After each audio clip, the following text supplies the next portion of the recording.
Alors, habituellement, l'hôpital propose une activité de court séjour gériatrique, 100 lits répartis sur 5 unités, une offre de soins essentiellement basée sur la prise en charge en urgence des personnes âgées, oncogériatrique, AVC, cardiogériatrie, plaie scar complexe. Ça, c'est l'offre habituelle en médecine. En SSR gériatrique, en aval de la médecine, nous proposons la prise en charge des patients sur du soin de support en oncogériatrie, sur de la gériatrie polyvalente, du post-AVC, de la plaie scar complexe également. Il y a de la rééducation fonctionnelle. Aujourd'hui, on a une cinquantaine de lits de rééducation fonctionnelle, orientés essentiellement sur la prise en charge neurologique, donc les AVC, des scléroses en plaques essentiellement, et un petit peu moins sur la prise en charge des patients à profil locomoteur, parce que nous avons également une orientation un peu plus développée aujourd'hui sur la prise en charge ambulatoire de ces patients en hôpital de jour. Et notre objectif, c'était, jusqu'à la période Covid, de déployer un peu plus la prise en charge sur l'ambulatoire, avec un pôle ambulatoire où il y a un peu plus de lits d'hôpital de jour, de rééducation fonctionnelle, et plus de prise en charge en hôpital de jour MCO et SSR sur la partie gériatrique, avec des offres de soins qui sont thématiques. Alors, sur le nombre de patients accueillis pendant la crise du Covid-19, il est de près de 200. Et nous avons eu un pic à 98 patients hospitalisés en même temps en médecine gériatrique pour un Covid-19. Alors, l'organisation qu'on a mis en place pendant la crise, ça a été dans un premier temps de libérer le maximum de lits en faisant sortir les patients de rééducation, notamment les activités de rééducation ont été arrêtées, en tout cas les nouvelles entrées. Puis on a mis une organisation avec un premier service de patients Covid-19, puis un deuxième, puis un troisième service. Donc on avait un étage complet qui était dédié à la prise en charge des patients atteints du Covid-19 et avec ce que nous avons mis en place, qu'on appelait un SAS, qui nous permettait pour des patients en attente de résultats de PCR de les accueillir en mettant en place les mesures barrières et en fonction des résultats de la PCR, on pouvait les diriger soit vers la zone Covid, soit vers la zone non Covid, puisqu'on a maintenu une offre importante de lits de gériatrie non Covid. Tout s'est arrêté. La prise en charge de toutes les pathologies chroniques s'est arrêtée en ne faisant que de la prise en charge du Covid. On a arrêté donc la prise en charge des patients à maladie chronique. Alors, je parle d'insuffisance cardiaque. Les AVC, certainement, sont passés un petit peu inaperçus. Des prises en charge de cardiopathie, je le redis. Bon, concernant l'oncologie, notre hôpital de jour était resté ouvert. Évidemment, il était moins plein que d'habitude, mais il est évident que un certain nombre de diagnostics de cancer et de prise en charge de complications des cancers ne sont pas venus à l'hôpital.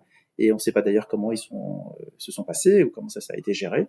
En tout cas, il est évident que sur ce plan-là, on a perdu de la prise en charge spécifique sur ces maladies chroniques. Donc oui, tout s'est arrêté au bénéfice du Covid. C'est sans doute quelque chose qu'il faut retenir de cette expérience. Et aujourd'hui, on s'aperçoit que ces patients reviennent en masse à l'hôpital.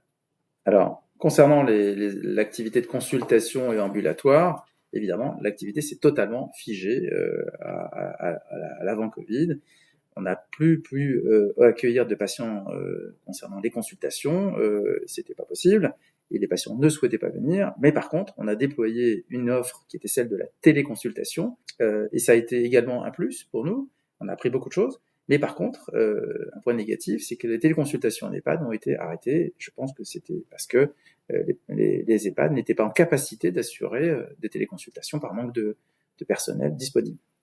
Alors, sur la reprise d'activité, alors si on démarre en parlant de la gériatrie, elle a été d'une brutalité forte, puisque dès que le pic de l'épidémie est passé et qu'on s'est aperçu que les nouveaux entrants n'étaient plus porteurs du Covid à 100%, parce que ça fait maintenant des semaines que nous n'avons plus de patients qui sont positifs, on a vu arriver tous les patients qui, comme l'a dit Marc, étaient restés un petit peu à l'écart des hôpitaux des patients chroniques, et on a repris une pleine activité quasiment immédiate. Mais par contre, nous sommes en train de développer une activité de post-réanimation de patients porteurs du Covid. De choses concernant la reprise d'activité, sauf que, juste pour appuyer le fait qu'elle est forte, elle est sans doute bien plus forte qu'on ne le pensait. On n'a pas de creux de vague, nous, en tout cas, on ne ressent pas de creux de vague par rapport à notre activité, qui est encore plus forte qu'elle ne l'était auparavant, et bien plus forte qu'elle ne l'était l'année dernière à la même période.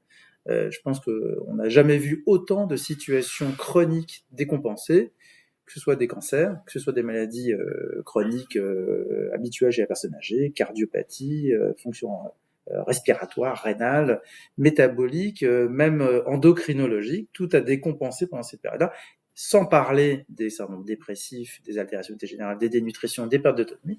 Effectivement, c'est une grosse activité qui aujourd'hui dépasse, je crois, les capacités d'hospitalisation de l'ensemble des lits de gériatrie du secteur des Yvelines.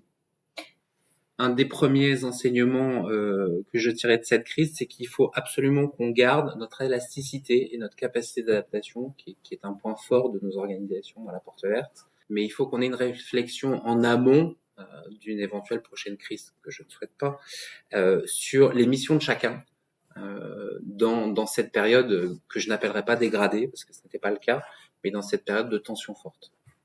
Oui, des enseignements d'innovation. Peut-être qu'on a été un peu imaginatif parce qu'il a fallu s'adapter. Et donc on a créé une offre de soins supplémentaire, j'ai l'impression, qui était celle de la téléconsultation, qui doit, à mon avis, se déployer un peu plus. Je pense qu'on doit travailler cette partie-là.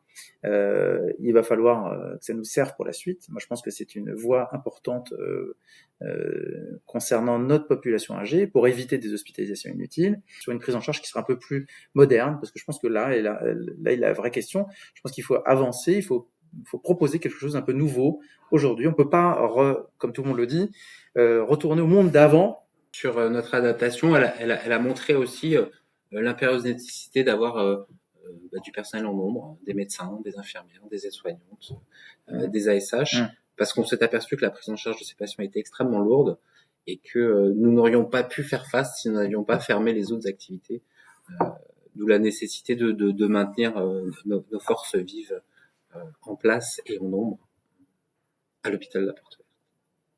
Un dernier mot peut-être moi aussi. Le lien avec les EHPAD. Si j'ai qu'un dernier mot, c'est celui-là. Je pense qu'aujourd'hui, on a compris que les EHPAD attendaient de nous une présence continue, un appel téléphonique, une visio peut-être maintenant, parce qu'on a fait, et travailler en visio avec les EHPAD me semble une excellente chose. Donc un lien avec les EHPAD, un lien permanent pour éviter que les patients d'EHPAD passent par les urgences, soient hospitalisés sans raison, alors qu'on pourrait les éviter. Donc ce lien est à développer plus que jamais. Je pense que ça aussi, c'est un retour d'expérience qui me semble important pour la suite.